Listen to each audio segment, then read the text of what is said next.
Great, it's always it was. I've had a great time on the sixth film shooting it. It was a pleasure to do, and it's always a pleasure. I mean, how highly I think of David Yates, and so it's always a pleasure to work with him again. It's just great, and the atmosphere he brings to the set in terms of how calm he is, and how I've never heard David raise his voice above the pitch that I'm speaking at now.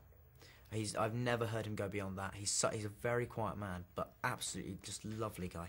So that was great to film, and obviously, doing the interviews is a lot of fun too, because I get to talk to people like you, and I also get to talk to some crazy people, which is fun as well.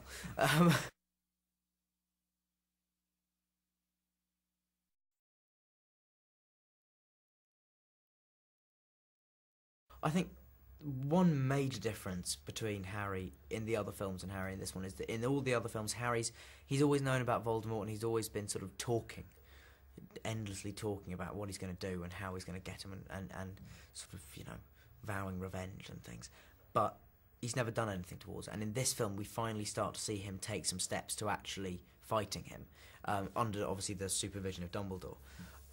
Because another progression is that he goes from being sort of, the relationship between him and Dumbledore changes from a sort of teacher-pupil relationship to a general and his soldier, and that Harry becomes Dumbledore's foot soldier, basically, is the way I've been thinking about it in this film.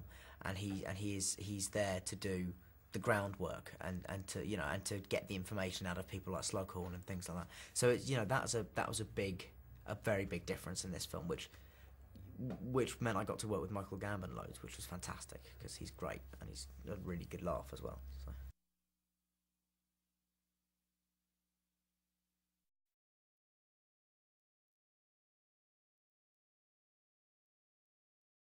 Well, I think one of the thing that makes that trio such an endearing sort of group is the fact that everyone knows in your teens, if you've got a group of friends that you say made when you were 11, it can be very hard to carry on that group of friends till the end of your teenage years, because you grow in so many sort of different ways and you sort of change so much. But one of the great things is that though these three individuals are so different, they are still managing to maintain an incredibly strong friendship, despite the fact that they're changing so rapidly. And I think, in this film we see their relationship strengthen even more, apart from, in terms of Harry's, from my character's perspective, because for the first time in I think any of the films, it's Ron and Hermione that are fighting rather than Harry and Ron or Harry and Hermione. So in this film it's the first time we actually see Harry as the sort of intermediary, sort of breaking up the fight. And Love's in the Air also, of course, naturally. I mean, as it has been for a few years now at Hogwarts. And we've got, obviously there's this kind of unspeakable kind of sexual tension between Ron and Hermione that has been going on since about the third film that we've sort of started to work in then.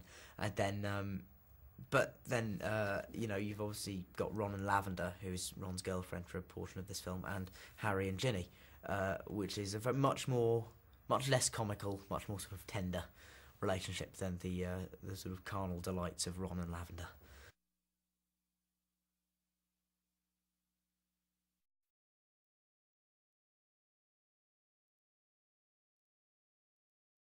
I think it's, in terms of the character of Harry, I think it's to do with the fact that he, without being really broadly drawn or simplistic, he's very accessible. He's a complex character, but people can find a lot to relate to in him.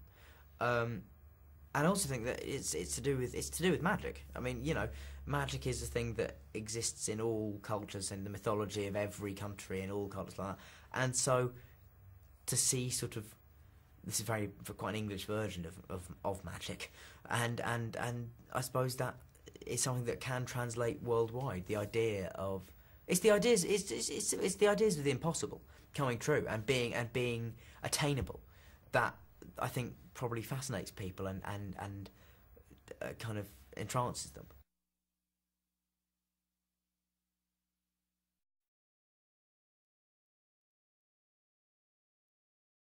I think the way I've been brought up by my parents is it's about a work ethic, and it's about grafting, it's about working hard, and so I don't And also, a lot of actors have a very strange, in my opinion, strange view of acting, where it's almost like a part-time job, where you'll go off and you'll like do a film for 6 weeks and then just not do anything for another, month or so, and then go off and do another film. And for me, if I'm not filming, I like to be doing other stuff to do with acting. Like I go to voice lessons and stuff like that. And you've got to constantly be getting as many strings to your bow as you can, I think, is the key. Because after Harry Potter finishes, acting's an incredibly, intensely competitive world, and so you have to have as much to offer a part as you possibly can.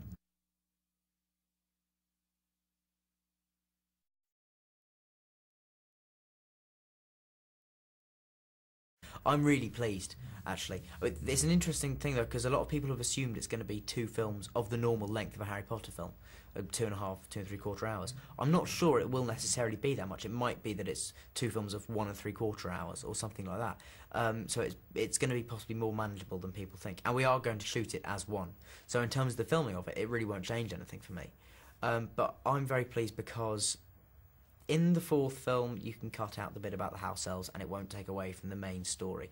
There's things in each of the books that you can get rid of, and actually, it won't lessen the effect of the story in any way.